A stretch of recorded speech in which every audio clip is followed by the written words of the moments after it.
Okay, well, let's start. And if you do a little bit like this, we are together.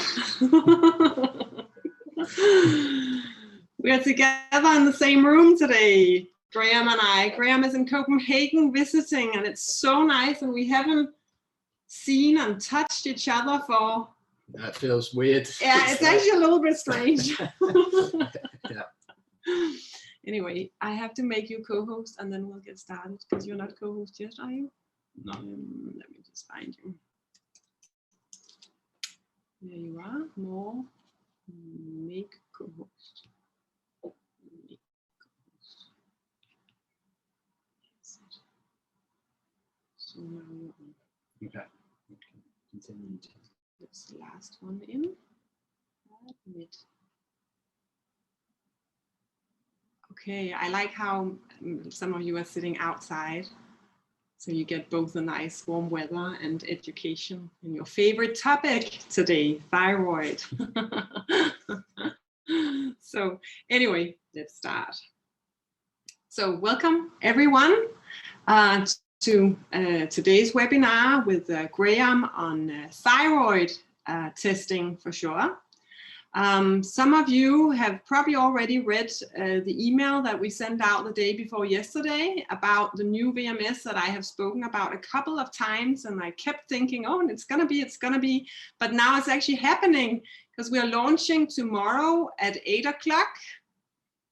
So when you log into Nordic VMS tomorrow, it will look different, but it will be nice.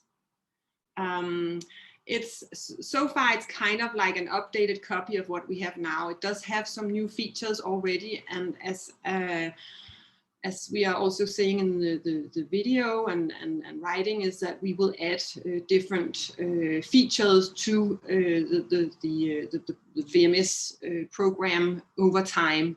So, but what we've done, and I'm just going to let you know, so that if you're on tomorrow, there is a direct live helpline for IT issues. So if there's a button that's not active, or if it goes into error mode, or if there's something that's not working, then at the right-hand corner, there is a live action, so you can contact IT directly, and then we can sort out the issues right away. So we aim at fixing some of the troubles that's there already, but we have been testing, and I have been testing and testing and testing for the last month together with our practitioner support team. So anyway, look forward to that. I am looking forward to that, and but now it's about learning on about thyroid testing and how we do that. So I'm going to pass over the screen to Graeme. Does that look weird? I'm going to turn off my volume. Okay. Yeah. Perfect. Strange. Right. Hello, everyone. Welcome to this session all about thyroid health. Let me just start to share my screen here, and then we can get started.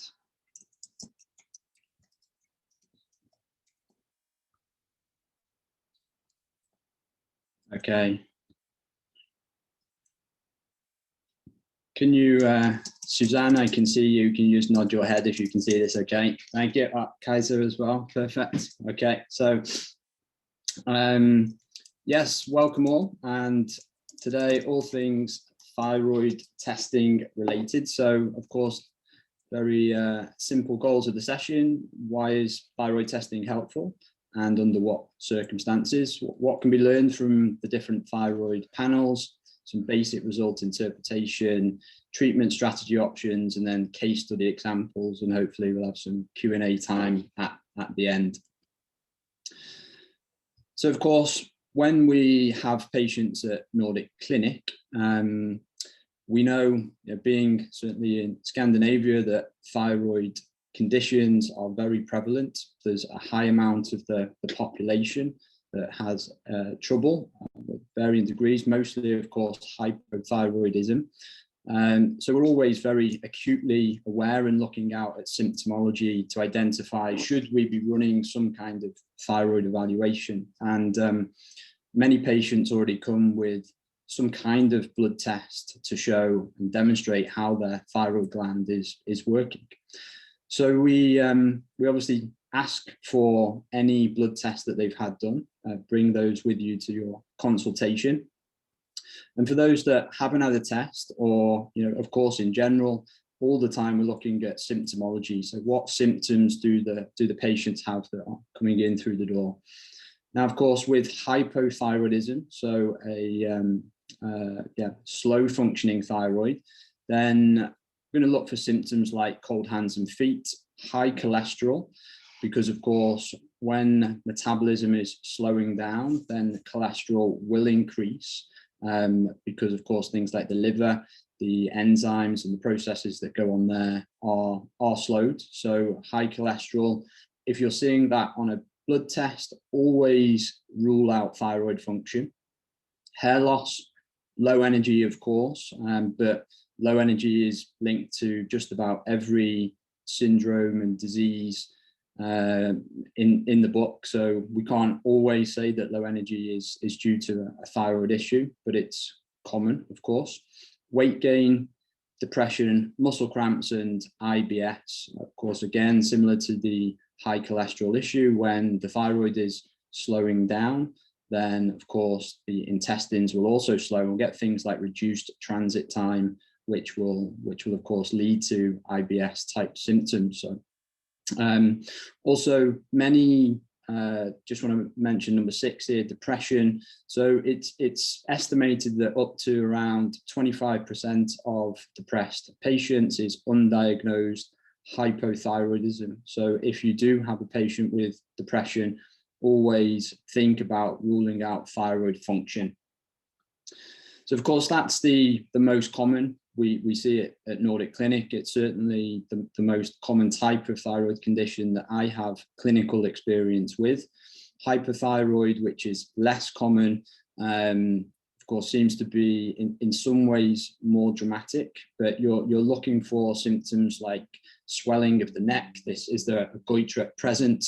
So even if you're not a doctor and you're not licensed to obviously physically examine people, you can still observe and see what you pick up from your observations without, of course, touching the patient or giving any kind of diagnosis. Unintentional weight loss, anxiety and irritability, difficulty sleeping, fast heart rate or arrhythmia. So basically dysfunction of the heart rhythm, and then twitching and trembling, sweating, and then fine or brittle hair. So if your client or patient shows any of these types of symptoms or other conditions like high cholesterol, certainly consider a thyroid test to rule that out. Now, just to go through some basic thyroid physiology. So we have a picture or diagram on the right hand side here, and what we've got the hypothalamus. I can admit that person. The hypothalamus at the top of the tree, if you like. We've got the TRH signal from the hypothalamus, which is going to the pituitary. And then the pituitary is producing this TSH, so thyroid stimulating hormone. That's one that, of course, we're all perhaps more familiar with. So the TSH travels to the thyroid gland itself, and then the thyroid gland will produce mostly T4, so one tyrosine molecule with 4 iodines, and it will produce some T3.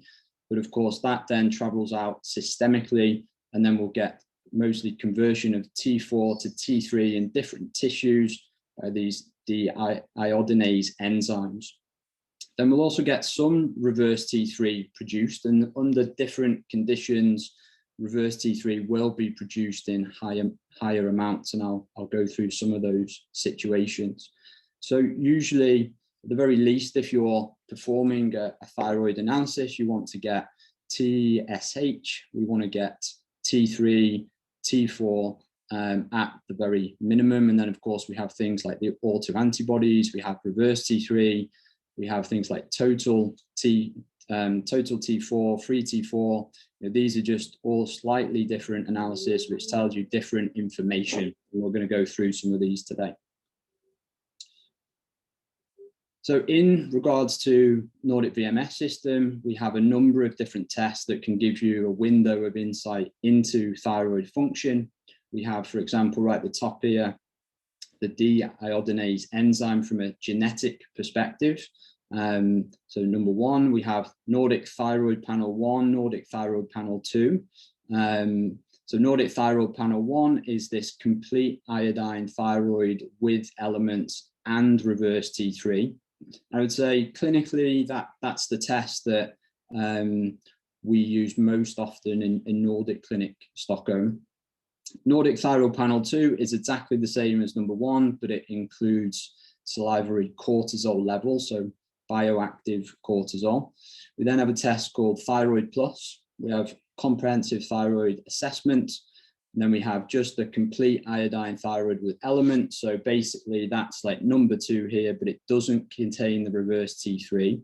So for example, if your patient or you are unable to collect the venous blood sample, then Nordic Thyroid Panel 1 is going to be difficult because the reverse T3 requires that venous sample. So you may just go straight for option number 6 here in that case. Then we do have the elite or essential thyroid panel, which is blood spot collection. So that's again much easier from a collection perspective. Again, if you or your client or patient is not able to take a venous blood sample. And then I write down at the bottom here Dutch adrenal plus and complete, because that certainly provides an interesting clinical window of information into how potentially the thyroid hormone is working more peripherally, if you like. So I'm going to go through an example of that when we get further on. So this is what the DNA test looks like. Very simple here. We can see in this case, we've got a medium impact. So all this is measuring, and a good example to use is that some patients who have a thyroid problem, they may be on thyroid medication, but it doesn't seem to be improving their outcomes very much. It may improve a little, and then we can test the genetics and we can see, for example, here we have a medium or high impact genetic result. And that means that these deiodinase enzymes, they don't work perhaps as efficiently as someone with a low or no impact. So it doesn't matter, for example, giving more and more thyroid hormone, it's more an issue, we're in the cell and that conversion, which is driven by a genetic condition. So this can be a helpful addition to those cases where you feel you're doing everything right, from maybe if you're a doctor, medication perspective. Obviously, if you're a therapist, you're doing everything, the test results look good in regards to TSH, T4, T3, but there's actually an issue here in the genetics going on. So so that's one test to consider. And then if they have again this medium or high impact, it may be that they need combination therapy, so you need to support that T3 level a lot more, and that's of course when we get into more endocrinology, and they will need a referral likely to an endocrinologist to potentially help with I don't know the English word of that medication, leotyronin, leothyronin, T3. Yeah. So that's one thing to think about. So Nordic Thyroid Panel 1, like I said, this is the test which use mostly Nordic Clinic Stockholm. It's a combination of blood spot, urine, and the venous sample. So the venous sample gives us the reverse T3 here on the right hand side. And reverse T3 is interesting because it will increase under certain states like chronic stress. Now that could be surgery, it could be some kind of ongoing disease process. It could be mental stress like depression, loss of a loved one, for example, or use of crash diets. So one thing we'll see when I'm doing something like Prolon or water only fasting, my reverse T3 level will really increase, because of course that's like, a sort of handbrake on a car designed to really slow down the thyroid metabolism. So of course, it doesn't tell you when you get the reverse T3 level, it doesn't tell you why reverse T3 is elevated. That's where you've got to put your detective hat on, and you've got to look at all the possible things involved. And that's coming back to some kind of underlying disease state, mental stress. Is your patient crash dieting? Is there a lack of nutrients? So for example, we can see with patients who have eating disorders, they can have a high reverse T3 level.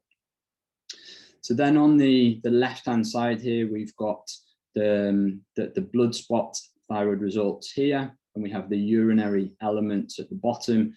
So this is nice because we get an indication of iodine and selenium, for example, two very important nutrients.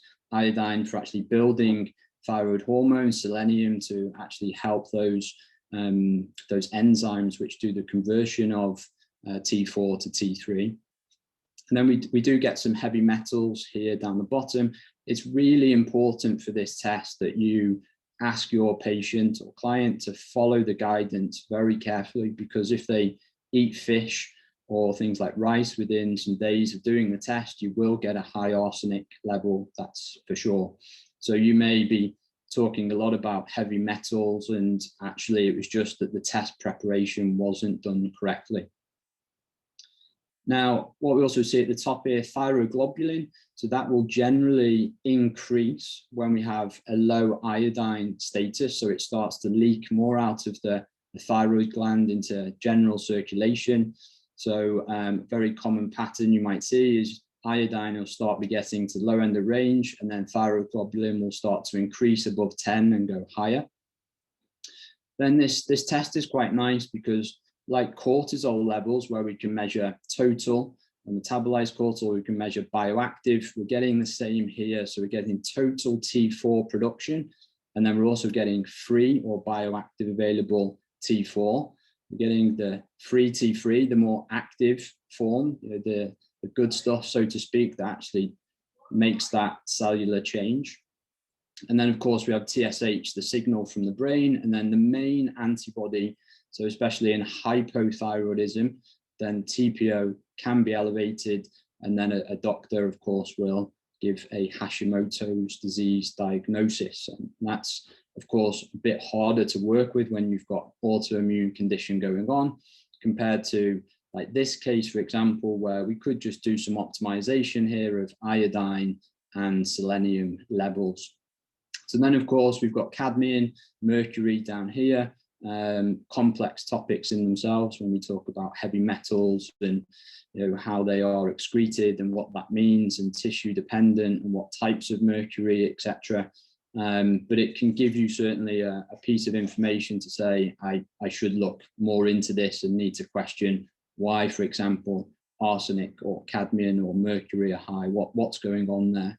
If it's mercury, is it dental related? Is it environmental? What's going on? So we then have the Thyroid Plus test. So this is a serum test, so it needs a venous blood draw. So depending on your access to that, this might not be possible. This one, we get very similar information to the last test, of course, but we don't get the additional markers like selenium and iodine and mercury. But we do also get an additional autoimmune or antibody here, TG antibody. So again, it's a lower percentage, I think approximately, if I remember off the top of my head, about we have about 80% of autoimmune thyroid patients have raised TPO, and it's about 20% have raised TG. Sometimes you may find clinically that TPO is normal and TG is elevated. So often it's only TPO that's measured and TG is missed. So then both the clinician and the patient don't know there's autoimmunity going on, but they can see obviously issues in the other tests here. Now this one's quite nice because you get a diagram here talking about central and peripheral regulation. So it's quite a nice visual to follow through. Good that we get the TG antibody as well, but downside is you don't get those nutritional and heavy metal markers as part of this analysis. We then have the comprehensive thyroid assessment. So again, just the basics here. We've got central thyroid regulation and activity, peripheral thyroid function, and autoimmunity. So very, very similar. Venous blood test here.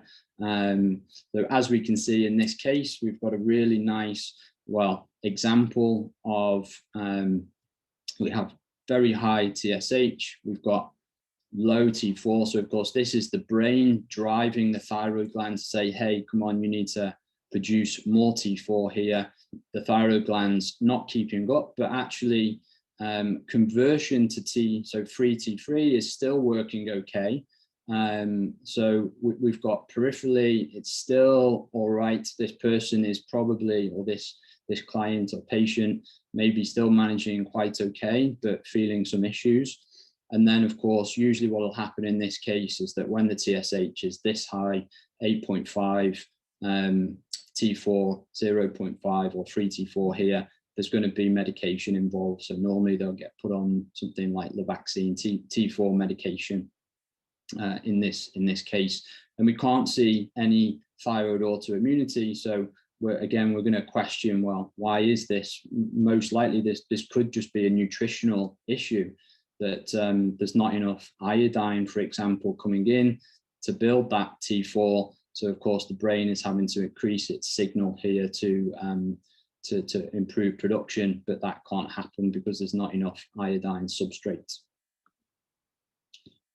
So if you do just the complete iodine thyroid with elements, so it's just this part of the test, there's no reverse T3. And then we have the elite thyroid profile. So again, blood spots, just easier to collect. For example, here we can see thyroglobulin is increasing, so we could possibly invert from that iodine is a bit low. And then we have a very low free T3 level. So actually production of total T4 production is good. We're getting it becoming bioactive with this free T4 here, but then there's really poor conversion to T3. So first thing I'm going to think about is low levels of selenium. So here could be an example you could draw from this. It could be, again, iodine and selenium deficiency, the most common things we see nutritionally with the thyroid gland. So of course, the free T3 is dropping too low. So there's feedback to the brain saying, okay, we need more help. So this is why the TSH is likely starting to increase. Then we have the iodine profile. So if you just want to only measure iodine, you can use this test. So see low result here. Of course, we're going to use some kind of iodine supplementation to help that level. And then I really like, this is one of my kind of clinical, major clinical tips. When you're doing a Dutch test, you want to look at the metabolized cortisol level. So in this example, and this is obviously a male patient here, we don't have the progesterone, but we can see we've got low testosterone, kind of low end estrogen. But the main thing, of course, the topic of our conversation today, we have a metabolized cortisol level that's very low. And of course, the metabolism of cortisol via the liver, it requires thyroid hormones. So when the thyroid is under functioning, we can see that metabolized cortisol is often very low like this. So if you ever see this on a test, one thing you want to think about is what's going on with thyroid function. The other thing to think about are the liver enzymes. So if you have a patient who has a eating disorder history, that seems to affect the liver enzymes and reduce their speed over time. So need to ask questions around that. And then, of course, we do have things like Addison's disease, but it's very unlikely that patient is going to walk into your office. Normally, they're picked up very well by the standard system.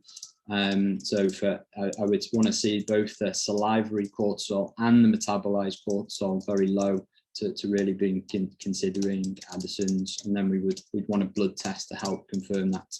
But low metabolized cortisol here, again, idea is thyroid hormones slowing down, that's affecting the liver metabolism of cortisol, so it's giving you an insight there.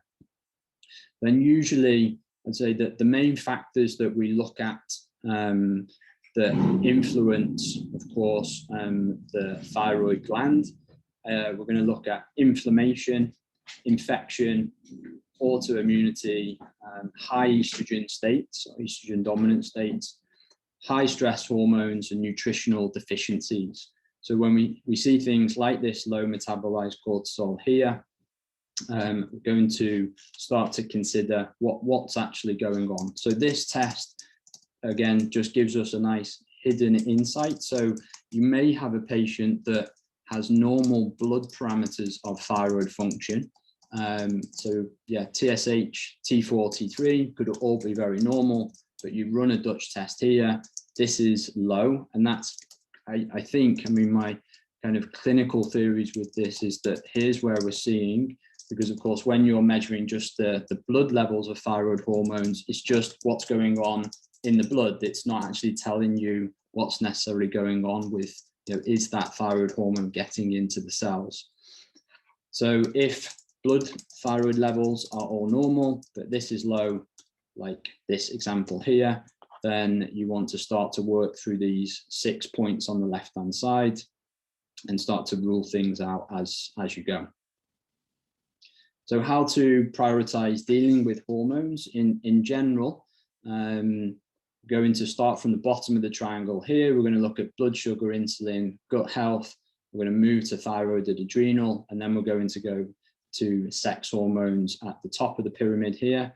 But also it does depend on symptoms, so we may need to go top down as well if we find, for example, postmenopausal woman who's really, really struggling, then we may need to give some kind of hormone replacement therapy to buy us time to work on these other factors here below, and then we can make clinical decision when they're more stabilized about whether we need to keep them on that hormone replacement therapy or not.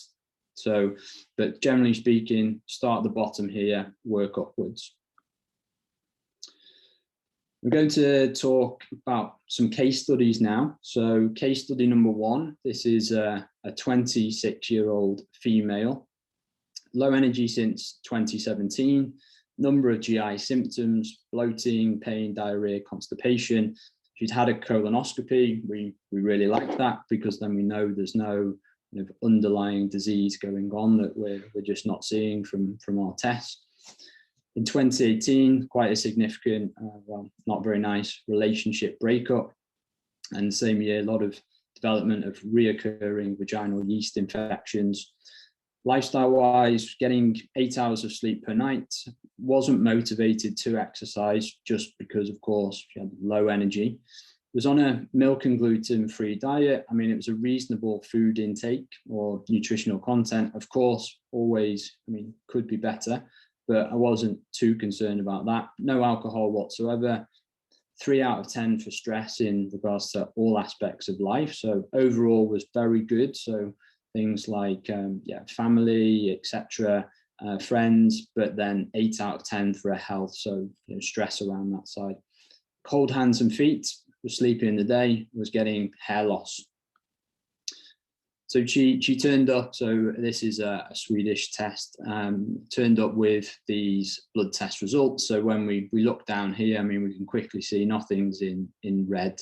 The levels are quite normal. There's no autoimmunity. TSH, I mean, free T3 could be a little higher for sure. Free T4 looks healthy. So, I mean, overall, from a medical diagnostic perspective, that her GP was running here, there was no problem with the thyroid function. What we decided to do is that ran a SIBO analysis. Was one of the first tests because, of course, of all those GI symptoms, this was a lactulose substrate that we used. And it's a bit strange here because you see you don't get this large intestine rise. So normally when we see flat lines like this, very strange looking test when using lactulose, we start to think about hydrogen sulfide SIBO. So of course she had this, these GI symptoms going on. We ran a GI map as well, and there was some low levels of beneficial flora and the phylomicrobiota. So of course could be part of the picture here. And then we had high beta glucuronidase. So considering, is there some kind of something going on here with estrogen, detoxification or biotransformation and elimination. But overall, GI map, not too bad. SIBO test, very interesting. Of course, we want to improve the beneficial flora. We want to explore this hydrogen sulfide SIBO issue. So what I did with this case is I started with SIBO treatment using gastromycin because that contains the bismuth salts, which seems to be effective in combination with something like oregano oil for hydrogen sulfide treatment, and started just to work more on her daily activity. So start to get her doing 4,000 steps per day, and then just increase 500 steps per week. So really pacing her activity level. And then one thing I did with her diet was I actually lowered the fat content. So with SIBO, maybe one diet to consider is a lower fat diet, because when you have higher fat intake in SIBO, there maybe or there's a link with increased lipopolysaccharide production and therefore possible uptake systemically, which then can give, of course, symptoms of tiredness and strange symptoms as well. And mainly did that. She was having a really high intake of nuts and seeds and coconut that she was snacking a lot on. And then I used calcium D-glucarate to lower the beta glucuronidase level. So in this kind of second stage, month 2 to 4, she was reporting less bloating and a flatter stomach. But I continued the SIBO treatment, but basically switched out oregano for berberine in this case. Gradually moving her steps up towards 10,000, and then I worked on her time-restricted feeding or eating window, and basically got her taking away snacks because I wanted to really get the migrating motor complex action improved. Then we stopped the calcium D-glucarate, and we ordered a Dutch plus test at that time to see what else is going on here, because again, things we've got improved GI symptoms, but things like energy are not moving quite in the direction we would expect. So as you can see here, we've got low estrogen state, we've got quite high the total DHEA production, we've got low metabolized cortisol. So this was if you like, one of the things I was looking for on this test here. So even though thyroid hormones look very normal in blood, we can see something's going on possibly with the thyroid receptors, something's interfering with that process. Interesting low estrogen going on here. Slightly slow methylation, and then we can see on the final page here, actually most things are okay, but glutathione below the range, so could be something could support, but melatonin right the low end of range here, so we know that the quality of her sleep is not going to be fantastic. So in this second or third stage now at this point, after that ongoing SIBO treatment, the patient was reporting that diarrhea was totally gone, and the GI symptoms had largely resolved. There was no pain or bloating. Energy was improvement, but not optimal. And she was starting to work long hours, but it was good because she was able to maintain the pace. She felt like she wasn't getting too affected, so that was good. And then, of course, based on that, that Dutch test result, I decided to start thyroid support. And what I used in that case was a product called Thyrostim, which is a combination product, and selenium. And then one of our doctors prescribed Resolor, which is a medication to actually improve the migrating motor complex action. And then we revisited the importance of healthy habits and routines, because I felt that, okay, she's getting into work, we're kind of forgetting a little of the basics that I wanted to do. So after we'd done all this, we can see now we've got a much more normal looking SIBO curve here. So that was really fantastic. And then also we repeated the Dutch test, or we did the Dutch adrenal follow-up here to look at the metabolized cortisol, and we can see it's starting to move in the right direction. So really nice to see, with the combination of treatments there, that things are going in the right direction. So then we're going to move on to another case now. So this female here believes that she'd been wrongly diagnosed with hyperthyroidism, and Epstein-Barr virus is the root cause of her problems after reading about it. So 9 years ago, this all started. She had pain in the muscles and joints, was feeling swollen everywhere, sensitive to many foods and ingredients, extreme tiredness. So hard to hold down a job, was difficult to be social, etc. She'd been taking Levaxin, so T4 medication, started combination therapy, leo-tyranide, in 2019, and it felt great in the beginning. It reversed many symptoms, but then she'd fell backwards, or fallen backwards, so to speak, in her symptoms. She was very swollen in the GI tract, made worse by simple carbohydrates, and was feeling tired in the body, and but stressed in her brain. She tried NDT, so natural desiccated thyroid, but became very stressed and didn't feel right using it. And then we could see that she told me that she was estrogen dominant and had low free cortisol levels in the morning, but she didn't have a copy of that test with her, and she was eating gluten-free, low carbohydrate. So she brought with her, she'd been for some tests herself, because in Sweden it's quite easy to order blood tests yourself. So she brought with her a bunch of blood results. I've included some here. And what I wanted to see was, well, was her theory correct? So we ran an Epstein-Barr ELISpot analysis. And as you can see, I mean, it was a very weak positive result there. It's nothing that I would be basically, doing anything with. So we were able to rule that theory out for her. But then when we moved down to the bottom here, you could see from her blood test results. So this is her iron level, which was very low. The other thing, well, her vitamin D was good, but it's a bit higher than the range. That's why that's flagged. Same with B12. And then we can see here that her T4 is very normal. Ferritin's not fantastic either, it's 20. But her TSH was extremely low. So of course that can happen when you're on T4 medication. It pushes the TSH very, very low. And then T3 was extremely high, 11. So one of the things just suggested is that you're over medicated here. You're taking too much medication, and basically to assess that with the prescribing doctor and see how it is. So what she did is that went down in medication. She ran some further tests. We can see here that the T3 is almost into the normal range.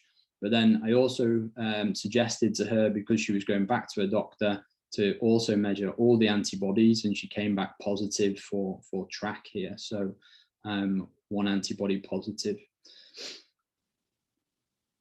So in that case, I mean, it was just more, we then continued to work on kind of lifestyle factors and supported more from a nutrition and lifestyle perspective.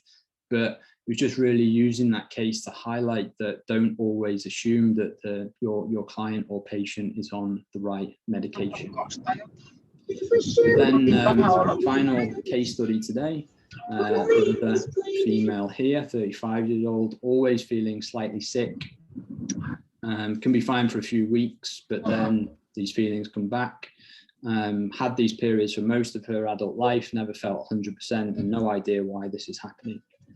So many times you feel cold in the evenings, almost like she's having fever, feels fragile, heavy head, throat itchy, not sick enough to be home from work, but not well enough to hit the gym. Raised TSH level, but not at a level that her GP would actually start any medication. So when we ran the first analysis here, what we could see was that the reverse T3 on the left-hand side was entirely normal.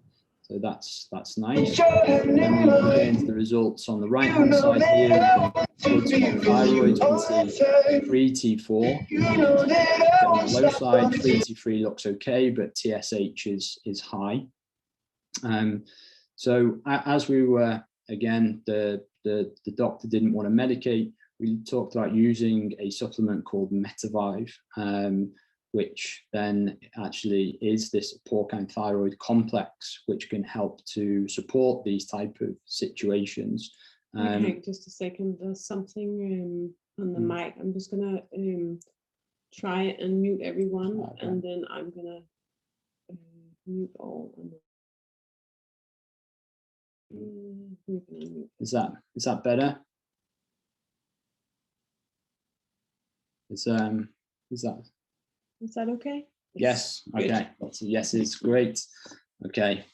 Hope I don't have to start again. But could you backtrack a bit as we missed your comments due to the noise? Yes. So this patient here, we've got the reverse T3 on the left-hand side, which is normal. So you can see 17 right in the middle here. So we're not necessarily suspecting any kind of underlying chronic disease. Back 2 slides. 2 slides. Okay. That's a lot. Let's see if I can go. Yes. So yeah, this one, we just really came to the conclusion that due to the initial blood results here, you can see this free T3 level was very high. Her theory was Epstein-Barr virus was her issue. It wasn't related to her thyroid. So, okay, we'll test that and we'll see. But we didn't see anything there that backed up that theory. So we dismissed that. And of course, pointed out that things like her iron levels were very low, as well as ferritin was a bit on the low side, 20. So we advised at least an iron supplement, as well as we wanted her to discuss with her prescribing doctor this free T3 level, because it's very, very high. And what she did was basically completely changed the medication, took it much lower, spoke to the doctor about that, and got that changed. And as you can see here, levels were much better now, not quite normal with free T3, but much improved. And then we also found she ran some additional testing here and came back positive for one of the antibodies. So we then started to talk more about things like food impacts on autoimmunity, AIP approaches, things like importance of stress management and basics like that. So now I think this is the final case study. Another female, of course, this is very common in females, but we do have a number of male patients with thyroid issues as well. So it's not totally uncommon. But this female was always just feeling a bit sick.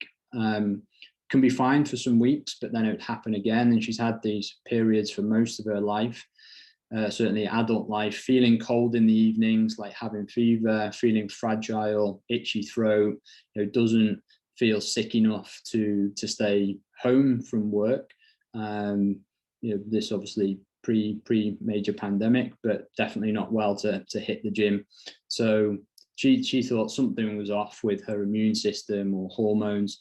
And one indicator was there was raised TSH, but it wasn't at a level that her main doctor was willing to medicate. So dived into this ran this Nordic Thyroid Panel 1, we can see the reverse T3 here on the left-hand side was very normal. So it's a good general indication that it's not that there's any major, huge nutritional deficiency, eating disorder, underlying chronic disease generally.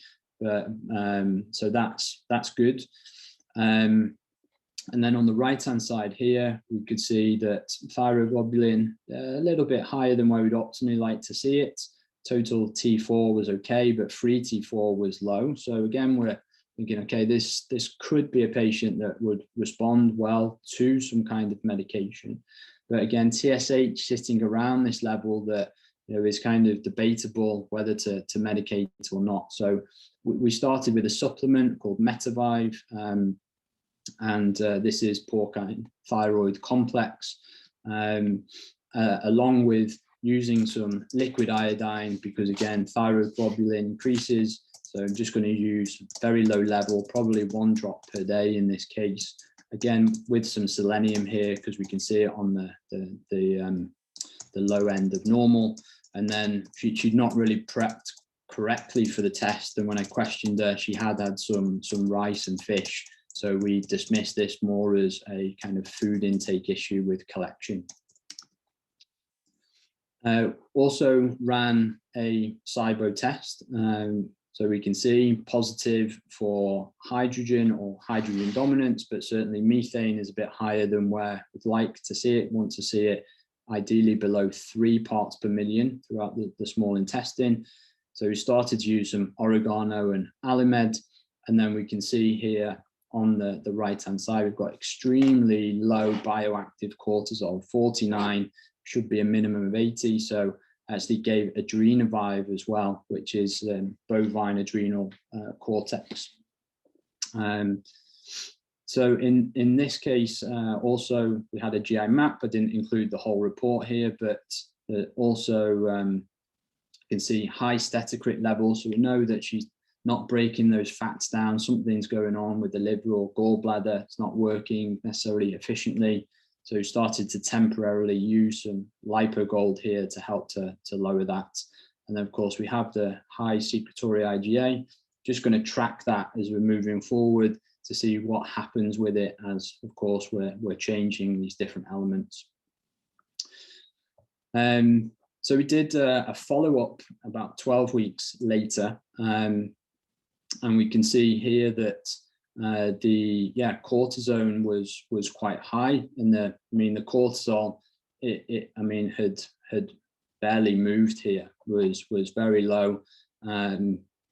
So again, despite a lot of intervention, both with supplementation and of course we worked on basic behaviors and patterns and routines, we hadn't made much difference going on at this point in the stage. Now, we hadn't initially done a Dutch Plus test because at the time when we first saw her, there was I think, if I remember correctly, she was lactating, so we were unable to do the full analysis, and we decided not to do that.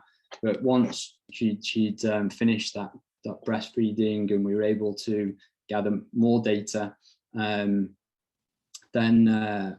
we went for the Dutch Plus and got this got the melatonin level, which came back extremely low.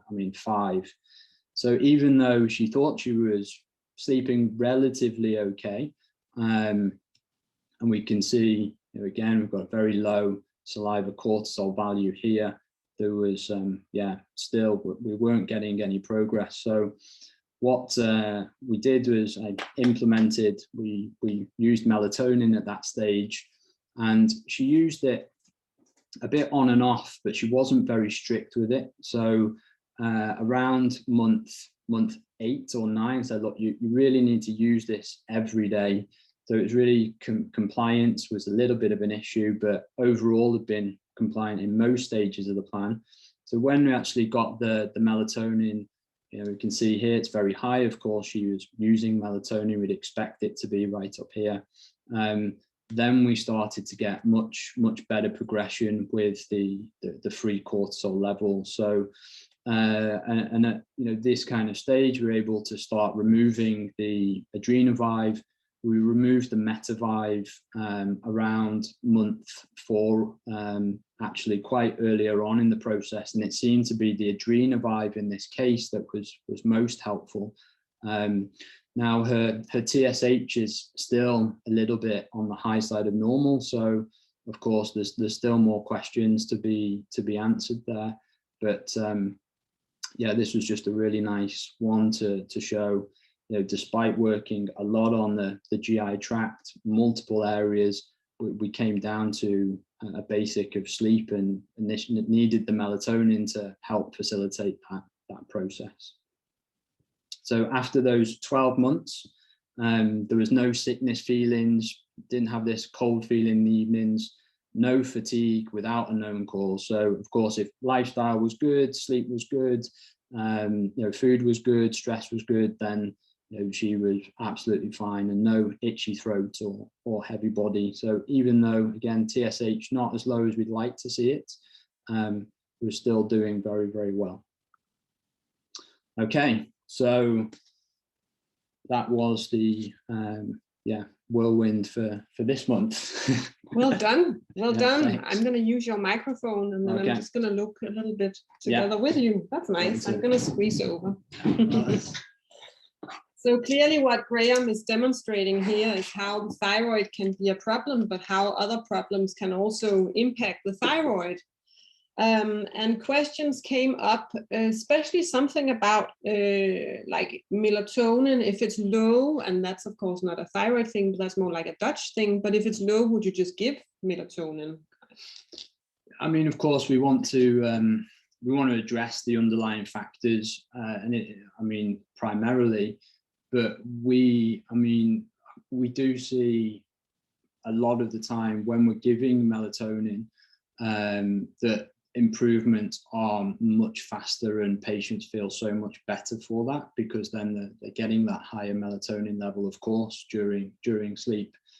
So so yeah, I think we clinically, if melatonin is that low, we're going to prescribe melatonin, and we're going to, you know, that's going to buy us some time to work on the contributing factors from the lifestyle aspect, because as we saw there, we've been working on that patient for at least 6 months on multiple lifestyle behavioral factors, and even when we measured the melatonin at that point, it was only 6, so possibly even lower before, we don't know. But so yeah, we would normally give the melatonin and of course address the underlying factor, and then over time we want to try and take that melatonin away. So, and one is experiencing here, Michelle is experiencing that with low melatonin, with gut issues, and then how it improves when the gut heals. Have you seen that as well? Yeah, I've definitely seen melatonin improve from digestive intervention. I mean, just because of things like the gut-brain axis, and I mean, as we know, we're a biological system of different systems. So if you alter one system, there's a very good chance that will improve another. But of course, not always necessarily that way. You know, the last case is another good, well, again, an example of that. We'd worked heavily on a digestive system over 6 months, and melatonin was still low. So I don't think it's always the root cause of the problem. But of course, we all know generally if we improve people's gut, that will help multiple systems. And yes, it's true that melatonin is on prescription in the UK. It's also on prescription in Denmark and in Sweden, but not in Finland. You can get it in the shops in Finland, and also in Sweden now. Oh, you can? You can get it from the pharmacy. Okay. You can buy melatonin without a prescription. So hopefully it will open up, but yeah, that's the challenge. Yeah. So on supplements. So another thing that is, I think it's a very interesting question, is the whole iodine, Hashimoto's iodine stroma, what's it called, goiter, when it's big. Yeah. When would you give iodine or not? I'm going to do a cop out for this question, because I mean, well, at Nordic Clinic in Stockholm, we have an endocrinologist in the team. So usually when, of course, if I'm working with a patient suspect of goiter, then I just refer to endocrinology to get that analysed. I mean, I think for me personally, when they have that type of situation going on, I'm much more comfortable working under an endocrinologist or with an endocrinologist on that. But of course, it's a big topic. But I'm certainly not. Yeah, I refer out. Mm-hmm. So another one was if you are on levothyroxine, which is T3, T4, then would you give iodine? It's a little bit in the same. Yeah, I think, well, of course, if they're being given T4 medication for what is a nutritional deficiency, then you can give iodine, but then you're going to need to be aware that might start interacting and they might start being over medicated. So again, it's always good to have the supervision of an endocrinologist, or at least a doctor who has a lot of experience in this area. So normally in those cases, we would monitor the situation quite closely, and as we're increasing iodine, we then start decreasing the medication. But if it's not an iodine deficiency, then of course we wouldn't be giving iodine in that case. So I think it depends on what's driving the issue. But it's challenging, and I work with iodine truly with respect, because I had a patient at one stage who was low on iodine, and I would say sluggish in the thyroid markers, but no disease per se. And I started giving iodine and selenium and what you give in Thyroglobulin and Metastim are nice products.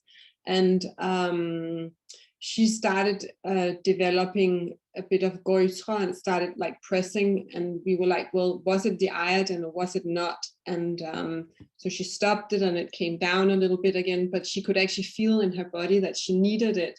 So it was this balance of taking iodine and selenium and thyroid supportive nutrients and finding the balance for her. And she actually found out that she had to take it, and because she had challenges becoming pregnant. And when she was taking the supplement, she just felt better in her body. And eventually she actually did become pregnant and had a beautiful baby. But it is really, you really have to work with it with respect, and I would say explain to the patient that they really have to feel like, is this okay for me, or are there too many side effects and so on? And of course, if something starts pressing, and it can press inwards as well and be very, very uncomfortable, we don't want that to happen.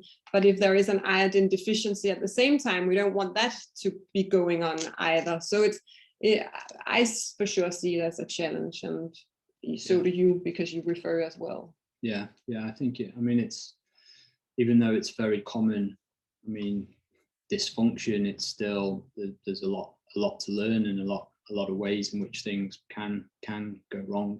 I think it's important to know and knowledge, so like do the thyroid test, understand what goes on, and take action based on that, because you would rather know that there is an issue here, that there is low iodine and some imbalance in T3, T4, or high TSH or whatever. You'd rather know. Knowledge is very, very important. And even though you're not a medical doctor or an endocrinologist, it's still nice knowledge for the patient to have, that they can take on in their health journey, and maybe speak to a doctor in that instance.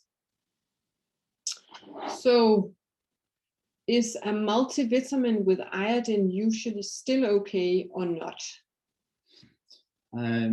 Well, I would think it depends on how much iodine is in there, and you've got to, like everything you do clinically, of course, you can go through symptoms, but it's always nice to, usually we want some kind of follow-up test to check that is the action plan that we're implementing, is it working? But I guess if you're using that and there's an improvement in symptoms, then of course that's an answer in itself.